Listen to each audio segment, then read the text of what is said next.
Hey mga brods, may balita nga po tayo dito po kay Jimmy Alapag. Yes mga brods, dahil ang SMB gusto nilang ibalik ito pong dating two-time PBA champion as assistant coach ng SMB mga kabrods. Ito pong si boss or si coach Jimmy Alapag. As of now kasi nasa Stockton Kings, ito pong si coach Jimmy Alapag. So alam naman natin sa Stockton Kings kung saan naglalaro ito sa mga NBA Summer League, NBA G League mga kabrods, dito nga nagkakaroon ng magandang experiences yun nga nagkakaroon ng improvement dito sa pagiging coach. Ito pong si coach Jimmy Alapag. Kaya pagdating dito sa PBA ay may ilalahad niya ito.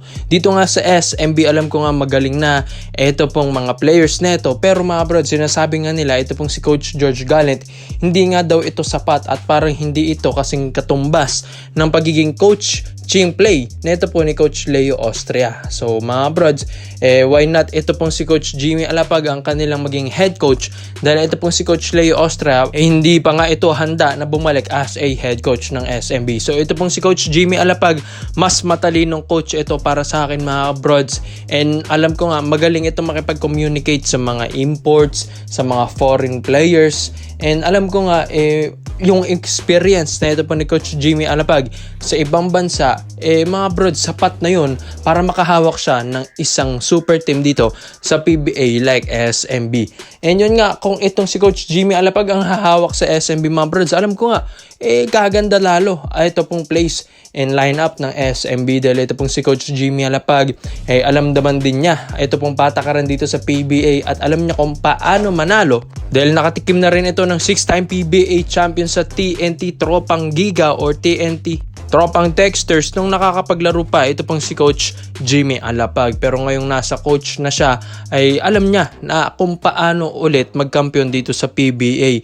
Di ba nga naging assistant coach siya sa SMB bilang isang kanang kamay ni Coach Leo Austria, yun nga napadali sa SMB na makapagkampiyon sila, dahil ito pong si Coach Jimmy Alapag ang assistant coach nila, which is talaga mga brods, iba yung nagiging boost ng SMB, yung place, yung lineup, yung ng SMB mga brods kapag ito pong si Coach Jimmy Alapag ang nasa kanila. Pinag-iisipan pa nga ngayon kung sino ang pwedeng pumalit dito po kay Coach George Gallant, which is ito ay hindi na rin nila masyadong nagugustuhan. Although alam naman natin medyo okay naman yung standings ngayon ng SMB ngayong Commissioner's Cup 2023, pero hindi nga rin daw yun sapat kung itong si Coach George Gallant ay patuloy pa rin ang mga pagkatalo nito kahit wala si Junmar Fajardo, at patuloy pa rin ang kanilang palit import, dahil hindi nga sila mapakali sa isang import, which is baka nga hindi na daw sa import or kay Junmar Fajardo yung dahilan kung bakit hindi manalo ang SMB, baka nga nasa coach na ito mga kabrod. So ito pong si Coach Jimmy Alapag, alam ko nga na malaki ang maitutulong neto sa SMB. Biruin yun, nahawakan niya ang isang NBA G League team or isang NBA Summer League team na bilang isang assistant coach ng Stockton Kings. So mga brods, iba na rin ito pong experience ni Coach Jimmy Alapag, yung confidence na ito mga brods. NBA na yan diba mga brods? Almost NBA na yung team na yan. Kaya nga mga brods, dito sa SMB, dito rin niya mailalagay or share yung knowledge niya, which is ito pong Stockton Kings ay baka gawin niya itong SMB in the future, which is yun nga doon niya imamando yung mga plays na natutunan niya sa ibang bansa. So comment mo lang opinion mo dito mga brods, Coach Jimmy Alapag on the way to SMB.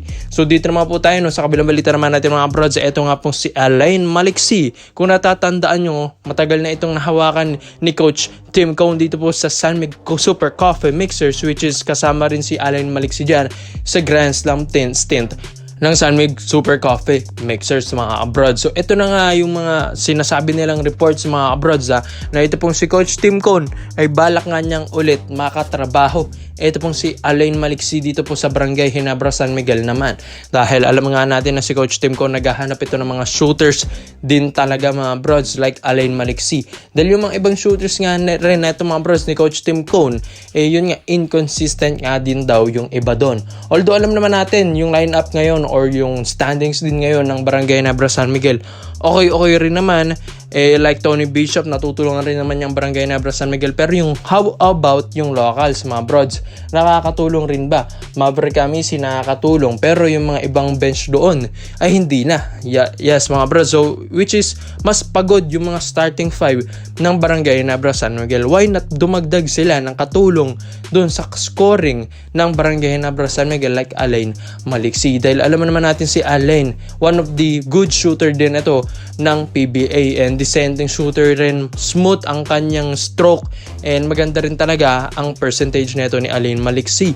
Then yun nga mga bros, ito, kapag ito ay iniwan mo rin dito sa tres, alam natin na high ang percentage na maipapasok ito ni Alain Maliksi dahil syempre ang role naman niya talaga dito sa PBA ay isang shooting guard. And yun nga, mas nagustuhan din ito po ni Coach Tim po na nag-improve na ito pong si Alain Maliksi sa Meralco Bolts, which is hindi na rin siya masyadong nagtititira sa labas, and yun nga, mas gumaganda na ang kanyang laro dahil nakakapag-drive na rin ito pong si Alain Maliksi to the hoop.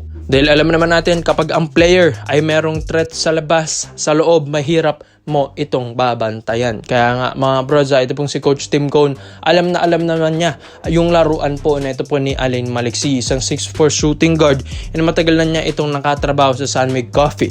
And alam ko dito sa Barangay Nebra San Miguel, mas magandang Alain Maliksi na ang kanyang mahahawakan dahil mas nag-improve na, and yun nga, prime na rin ito ni Alain Maliksi, one of the veterans na rin ito ng Meralco Boats, mga kabrods. Pero yun nga lang, alam naman natin na sa Meralco MVP group ito mga brods. Syempre, alam naman natin ang Ginebra ay isa rin ito sa mga karibal din ng MVP group.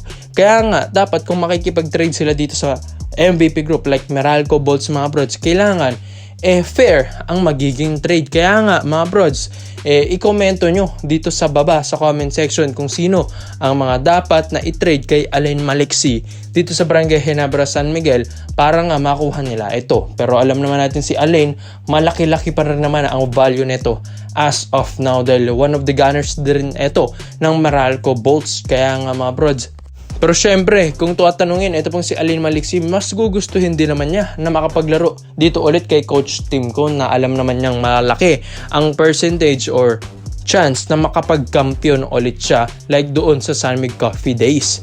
And alam naman natin sa Ginebra, crowd favorite. Lahat naman ng players gustong maglaro sa Ginebra at alam natin na malaki ang bigayan dito. Kaya nga kahit sinong players ang ma-trade dito, matutuwa talaga sila. And ito pong si Alain Maliksi, mga brad, sa tingin nyo ba ay babagay nga ba sa play ni Coach Tim Cone dito sa base sa lineup ng Barangay Ginebra ngayong 2023 to 2024 Commissioner's Cup season, mga brods? Line up. So, komento mo lang ang opinion mo dito, mga brods, sa Alain Maliksi to Barangay Nebra San Miguel at makakatrabaho na ba ulit ni Coach Tim Cone. So, salamat po sa panonood, mga brods. This is Overrated Highlights lang. I'm out.